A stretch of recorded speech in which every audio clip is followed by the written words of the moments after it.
Sir ఇటు చాలామంది ఇంకా 'మన్మోహన్ సింగ్' గారికి, 'ఎన్టీ రామారావు' గారికి కూడా రావాలి అని వాళ్ళ అభిప్రాయాన్నయితే తెలియజేయడం చూసాము. మరి మీ ఒపీనియన్ ఏంటి సార్? రావాలంటే రావాలి. మా కాన్ శ్రీరామకు కూడా రావాలి. కాన్ శ్రీరామ ఒక నాయకుడు. కానీ వస్తాయి ఒకేసారి కాదు. ఒకళ్ళ తర్వాత ఒకళ్ళు వీళ్ళు ఆ తరం నాయకులు. ఆ తరము పివి నరసింహారావు గారు ఆ తరంలో కాదు కదా రామారావు గారు. అవును. కాన్ శ్రీరామ ఆ తరం కాదు కదా. సో ఆ తరం నాయకులకి అయింది. తర్వాత తర్వాత కాలంలో వస్తుంది. ఇందిరాగాంధీ తనకు భారతరత్న తనే ఫైల్ సంతకం పెట్టుకుంది. నెహ్రూ మీ ఫ్యామిలీ రాహుల్ రాజీవ్ గాంధీ మీ ఫ్యామిలీకి ఇచ్చుకుంటుంది తప్పితే మీరు ఇతర దేశంలో ఇతర ప్రముఖులకి ఇతర గొప్పవాళ్ళకి ఇవ్వాలని ఏనాడు సోయలేదు మీకు. ఇవాళ జరుగుతుంది. వస్తాయి వరుస తర్వాత వస్తాయి. రామారావు గారికి రాకపోవడానికి కారణం చంద్రబాబు అంటుకో వాళ్ళు రానివ్వరు. ఎందుకంటే అవార్డు వస్తే అందుకునేది ఎవరు? లక్ష్మీపార్వతి అఫీషియల్గా ప్రోటోకాల్ ప్రకారం. అది వాళ్ళకి ఇష్టం లేదు. రామారావు గారు బతుకున్నప్పుడు ఆయన అవమానించి వెన్నుపోటు పొడిచి ఆయన కంట తడిపెట్టి నానా హింస పెట్టినా ఆయనకు వచ్చే క్రెడిట్ మాత్రం వీళ్ళే పొందాలి. మళ్ళీ ఈ దౌర్భాగ్యపు ఆలోచనలో వీళ్ళు పెద్దగా పట్టించుకోరు. 10 ఏళ్ళు ఉన్నాడు 15 ఏళ్ళు ముఖ్యమంత్రిగా పనిచేశాడు. 15 ఏళ్ళు ఏనాడు మరి కావాలని ఎందుకు చేయలే? ఇక్కడ పురంధేశ్వరి పదవి అనుభవిస్తుంది కదా, రామారావు గారికి కావాలేదు ఇలా అడగరు. ఉన్నాయి అప్పుడప్పుడు అలా ఐవాష్ కింద కంటి తుడుపు కింద అంట తప్పితే సిన్సియర్గా అడగరు. ఎందుకు అడగరంటే అడిగితే లక్ష్మీపార్వతి తీసుకుంటుంది అవార్డు. అది ప్రజలు లక్ష్మీపార్వతి కాకుండా వీళ్ళు తీసుకుంటే ప్రజలు హర్షించరు. మీ ఏ అర్హత ఉంది? ఆయన అంతగా అవమానపరిచి ఆఖరి రోజుల్లో ఆయన కంట తడిపెట్టించి కించపరిచిన మీకేం అర్హత ఉంది ఆయన అవార్డు తీసుకుంటే అంటారు. సో ఈ తతంగం అందుకని ఈ రాజకీయం జరుగుతూనే ఉంటుంది. ఆయనకి అవార్డు రాదు. వీళ్ళు చంద్రబాబు బతికున్నంతగా చంద్రబాబు తెలుగుదేశం హయాంలో ఉన్నంతకాలం వాళ్ళు రానివ్వరు, అడగరు, ఉన్నాయి అలా అంతే. ఓకే సార్, ఇక ఫైనల్గా మరి ఏపీ పాలిటిక్స్ గురించి ఏం చెప్తారు సార్? అందరూ కూడా ఢిల్లీలో వెళ్ళడం చూసాం. మరి జగన్ గారు ఢిల్లీ వెళ్ళి ప్రధాని గారిని కలిశారు. చంద్రబాబు గారు అమిత్ షా గారితో మీటింగ్, అండ్ మన పవన్ కళ్యాణ్ గారు కూడా ఢిల్లీ వెళ్ళబోతున్నారని చెప్పేసి. మరి పొత్తులు ఏమన్నా వర్కౌట్ అవుతాయా బీజేపీ తోటి? జగన్ గారు కూడా అడ్డుకోవడానికి ప్రయత్నిస్తున్నారు, ఈ పొత్తు వర్కౌట్ కాకుండా అని అంటున్నారు. మరి షర్మిల గారు ఎటువంటి ప్రభావం చూపించే అవకాశం ఉంది? మీ ఒపీనియన్ సార్ మొత్తం జరుగుతున్న ఏపీ పాలిటిక్స్ పైన? ఏపీ పాలిటిక్స్ పైన వీళ్ళు చంద్రబాబు ప్రయత్నిస్తున్నాడు కానీ చంద్రబాబు దిక్కుముక్కు లేదు కనుక ప్రయత్నిస్తాడు. కానీ బీజేపీ అంతటి దౌర్భాగ్యం పనిచేస్తుందని అనుకోరు. ఎందుకంటే బీజేపీ కనుక చంద్రబాబుతో పొత్తు పెట్టుకుంటే, ఒకవేళ చంద్రబాబు కోరిక కాళ్ళు పట్టుకుని చేతులు పట్టుకుని బతిమాలుతున్నాడు కదా అని ఒప్పుకుంటే ప్రజలు కాండ్రించి ఉమ్మొస్తారు బీజేపీ మీద. సిగ్గు శర ఉందా అని అడుగుతారు. మిమ్మల్ని ఒక మోడీని ఇంత అసహ్యంగా ఈ దేశంలో ఏమి నాయకుడు అంతగా వ్యతిరేకించే కాంగ్రెస్ నాయకులు కూడా అంత హీనంగా మాట్లాడాల. కేడి అన్నాడు, మోడీ కేడి అన్నాడు, నరరూప రాక్షసుడు అన్నాడు, నా కార్యకర్త గ్రామంలో ఉండే కార్యకర్త బెటర్ అన్నాడు, దేశ ద్రోహి అన్నాడు, ఈ దేశంలో ఉండటానికి పనికిరాడు అన్నాడు, తరిమి కొట్టాలన్నాడు, భార్య కుటుంబం ఉందా నీకు, కుటుంబం గురించి ఏమీ మాట్లాడాలో, ఎంత అసహ్యంగా మాట్లాడాలో అన్నీ మాట్లాడాడు. నల్ల జెండాలు చూపించాడు, పార్టీని భ్రష్టు పట్టించి తనే ప్యాకేజీ గొప్పది అని చెప్పి అసెంబ్లీలో చెప్పి మళ్ళీ సంవత్సరాల్లో యూటర్న్ చేసి పార్టీని బదనాం చేశాడు బీజేపీని. ఇంత దౌర్భాగ్యంగా ద్రోహం చేసిన వాడిని మళ్ళీ ఎలా కలుపుకుంటారు? ప్రజలేమి వీళ్ళు కలిసినంత మాత్రం నాయకులు కలిసి మాత్రం కింద లెవెల్లో కలవరు, ఓట్లు ట్రాన్స్ఫర్ అవ్వవు. కనుక ప్రజలు అసహించుకుంటారు. ఇక బీజేపీకి అసలు వ్యక్తిత్వం లేదు. బీజేపీ ఏదో అనుకున్నాం ఓ క్యారెక్టర్ ఉందని, క్యారెక్టర్ లేదు. బీజేపీ క్యారెక్టర్ పోయినాక ఏ పార్టీని ప్రజలు అంగీకరించు. ఈ అంతగా క్యారెక్టర్ని బదనం చేసుకుని, క్యారెక్టర్ని పోగొట్టుకుని, వ్యక్తిత్వాన్ని నాశనం చేసుకునే నిర్ణయం బీజేపీ చేస్తుందని నేను అనుకోవట్లేదు. చేస్తే వాళ్ళ కర్మ. ఫస్ట్ చంద్రబాబు తీసుకుందాం. చంద్రబాబు ఇంతవరకు నేను అది చేశాను ఇది చేశాను నాకు ఓట్లు వేయండి అని అడిగే స్థితి లేదు. ఎందుకంటే 14 ఏళ్ళు సీఎంగా ఉన్నప్పుడు నువ్వు జాయింట్గాను ఎండిపోయినప్పుడు నువ్వు ఆంధ్ర రాష్ట్రానికి అన్ని ద్రోహాలు చేసి, నువ్వు ఆంధ్ర రాష్ట్రం 143 కేంద్ర సంస్థలు వస్తే ఒక్కటి ఆంధ్ర రాష్ట్రానికి ఇవ్వాలి, అన్ని తెలంగాణ చుట్టూ తిప్పావు. నువ్వు మొత్తం ఆంధ్రాకి ఆనాడు వైజాగ్ రైల్వే జోన్లో 7 రైల్వే లైన్లు భువనేశ్వర్లో కలుపుతూ ఉంటే ఆనాడు సీఎంగా ఉన్న నువ్వు నోరు మూసుకుని కూర్చున్నావు. ఆ రైల్వే జోన్లో అక్కడ కలిసినాక ఇప్పుడు మళ్ళీ రైల్వే జోన్ కావాలంటే అవి మళ్ళీ వెనక్కి తెచ్చుకోవాలి. ఎన్ని తప్పిదాలు నువ్వు ఆ రోజు సీఎంగా ఉన్నప్పుడే జరిగి నోరు మూసుకుని కూర్చున్నావు. అలాగే కృష్ణా బేసిన్ ఇది ఇయటం కూడా వేయకుండా అంబానీ వాళ్ళు వేస్తే చూస్తున్నావు. నువ్వు గవర్నమెంట్ తరఫున కనీసం టెండర్ వేయలేదు. ఇవాళ అపారమైన ఆదాయం వచ్చేది మన ఆంధ్ర రాష్ట్రంలో పడి ఆంధ్ర రాష్ట్రం లేకుండా పోయింది. అది ఆ రోజు నువ్వే. సో ఆంధ్ర రాష్ట్రానికి అన్ని రకాల ద్రోహాలు చేసింది నువ్వు. ఏ చేసి వాళ్ళు ఏ మొహం పెట్టుకుని నువ్వు అడుగుతావు ఓట్లు? నేను అది చేశాను, అందుకని అది చేశాను అని జగన్ అడిగినట్టు అడగలేకపోతున్నాడు. అతను దించండి అన్నాడు. ప్రజలు అతను తీస్తే నువ్వేంటి పీకేది, నువ్వేం పీకావేని 14 ఏళ్ళు, ఇప్పుడేం కొత్తగా పీకుతావు నువ్వు అని దండం పెడుతున్నా. నమ్మట్లయితే మాటలు అన్నీ. నిన్నటిదాకానేమో సంక్షేమ పథకాలని శ్రీలంక లాగా చేస్తున్నా అన్నావు.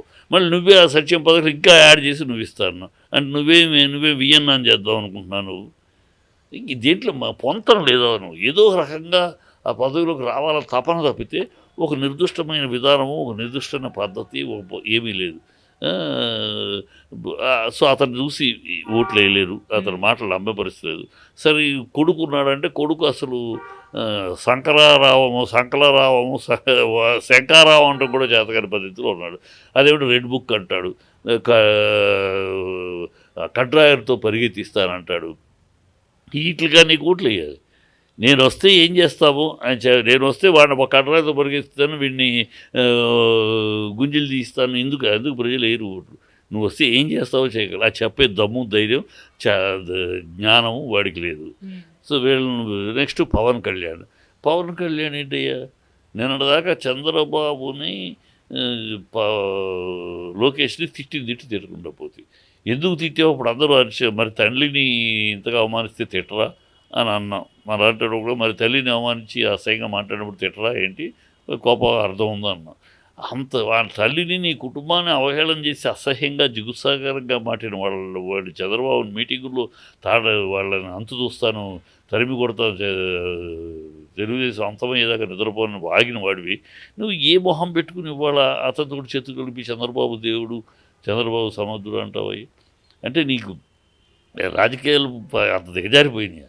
తల్లి కుటుంబాన్ని అవమానించి అసహ్యంగా మాట్లాడినా కూడా నువ్వు అంత అసహ్యంగా మాట్లాడి కూడా ఇవాళ అన్నీ మర్చిపోయి తుడి చేసుకుని ఉమ్మూసే మొహం మీద తుడుచుకున్నట్టు తుడిచేసుకుని చేతులు కడితే ప్రజలు చూస్తూ ఉంటారా? ప్రజలు నువ్వేమిటయ్యా, నీకేంటి అసలు, నీ విధానం ఏంటి, నీకేం తెలుసు అని అడుగుతున్నారు. నీకేం తెలుసు? నువ్వు వచ్చి ఏం చేయగలవు? చంద్రబాబు దగ్గర ప్యాకేజ్ తీసుకుంటాము, జగన్ను తిట్టడం వస్తే అంతకుమించి నువ్వేం చేయగలవు అని ప్రజలు అడుగుతున్నారు. సో ఏమి చూసి అతనికి ఓట్లు వేయాలో ప్రజలకి క్లారిటీగా ఉంది. ఏదైనా వేస్ట్ వేలో ఇది మరో కేఏ పాలకు గురువు. కేఏ పాల్ ఆంధ్రాలో ఉన్నాడు, తెలంగాణలో ఉన్నాడు. కేఏ పాలకి మరో రూపం, అతనికన్నా పెద్ద కేఏ పాల్గా గురువుగా ఉన్నాడు. అయితే ఇతను వేస్ట్, కామెడీ ఫీసు అయిపోయింది. బీజేపీకి ఇది వేయాలి. ఎందుకు వేయాలి బీజేపీకి ముఖ్య అధ్యక్షురాల పదవిలో ఉన్న పురదేశ్వరి ఎవరికి ఉంది? చంద్రబాబు సెక్రటరీగా పనిచేస్తాడు. బీజేపీని పుట్టదాఖలు చేసేస్తుంది. బీజేపీ పెట్టుకుని వెనకాల లోపాయకారిగా మొత్తం చంద్రబాబుకి సర్వీస్ చేస్తారు. సో బీజేపీకి ఎందుకు వీళ్ళు వచ్చి ఏం చేయగలరు? పురంధేశ్వరులను ఏజెంట్లు. ఒకప్పుడు ఈ పార్టీ అక్కడ గతంలో ప్రెసిడెంట్ నుంచి మొదలైంది పతనం. అతను కన్నా లక్ష్మీనారాయణ, ఆ తర్వాత సోమవీర్రాజు, ఇప్పుడు ఈవిడ, ముగ్గురు ఏజెంట్లుగా బీజేపీ కోసం పనిచేయాలి. వాళ్ళిద్దరూ పనిచేయాలి. వాళ్ళు ఏజెంట్లుగా, ఒకడు వైఎస్ఆర్పీ ఏజెంట్గా, ఒకడు టీడీపీ ఏజెంట్గా పనిచేశారు. తప్పితే పార్టీ పరంగా పార్టీని పర్సిస్ట్ చేయడానికి వాళ్ళు ఎవరు పనిచేయాలి. పార్టీని భ్రష్టు పట్టించారు. ఆంధ్రాలో మొత్తం బీజేపీ అనేది భ్రష్టు పట్టిపోయింది. తెలంగాణలో తెలంగాణ రాబోయే కాలంలో భ్రష్టు పట్టి ఆల్రెడీ అక్కడ భ్రష్టు పట్టిపోయింది. అక్కడ కార్యకర్తలను చూసి కార్యకర్తలను నమ్మక ద్రోహం చేసింది ఆ పార్టీ. ఎవడు పడితే వాడు, ఎవడు ఏజెంట్లో వాళ్ళకి తలనని పెట్టుకోవచ్చు. సో అక్కడ బీజేపీని చూసి ఓట్లు వేయటానికి ఎలాంటి నాయకత్వం లేదు. రెండు రాష్ట్రాల్లో అదే నాయకత్వ లోపం.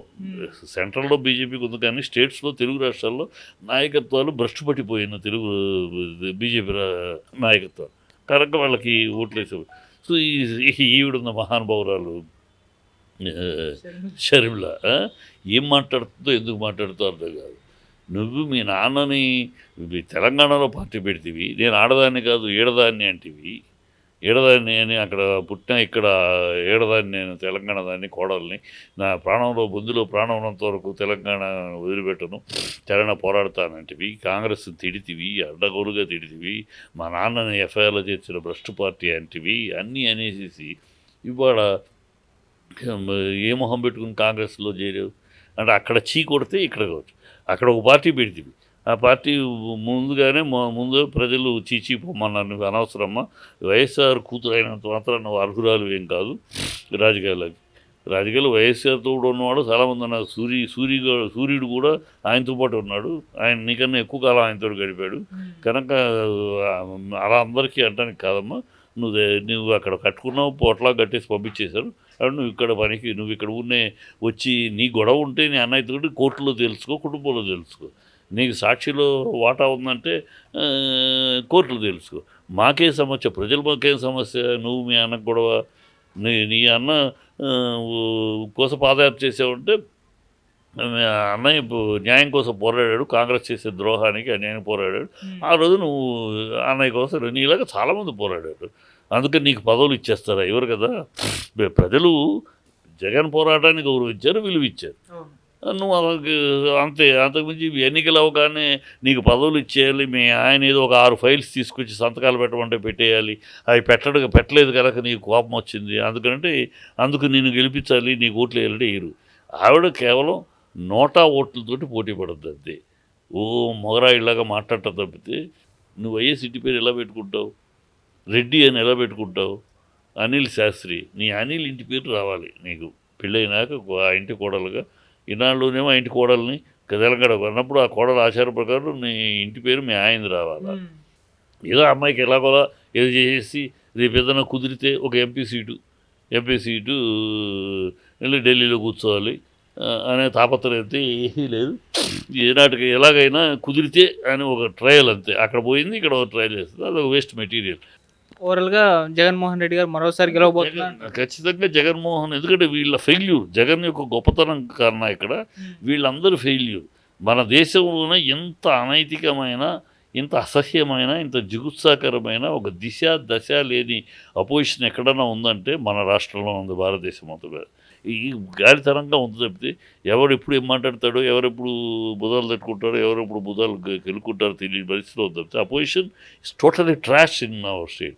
అతను అదే అడ్వాంటేజ్, కలిసి వచ్చే కాలం వస్తే నడిచొచ్చే కొడుకు పుడతాడంటాడే, అతను కలిసి వచ్చే కాలం, అందుకనే వీళ్ళంత భ్రష్టు పడిపోయి ఉన్నారు, వీళ్ళ భ్రష్టు పట్టు అతనికి అడ్వాంటేజ్, అందువల్ల అతను గెలుస్తాడు కదా, గొప్పతనం వల్ల కాదు, కాకపోతే ఇది ఉత్తమ చెత్త, అది పరమ చెత్త, అది చెత్త, ఇట్లో ఉన్న చెత్తలో కొంచెం బెటర్ చెత్త, ఆ చెత్తలకు తగలబెట్టడానికి కూడా పనికిరావు, ఈ చెత్త ఏదైనా తగలబెడితే కాస్త బూడిదన్నా వస్తుంది అని చెప్పి అలా పనికి ఉన్న చెత్తల్లో బెటర్ చెత్త కిందకి అతను గెలిచే అవకాశాలు ఉన్నాయి. Thank you so much sir.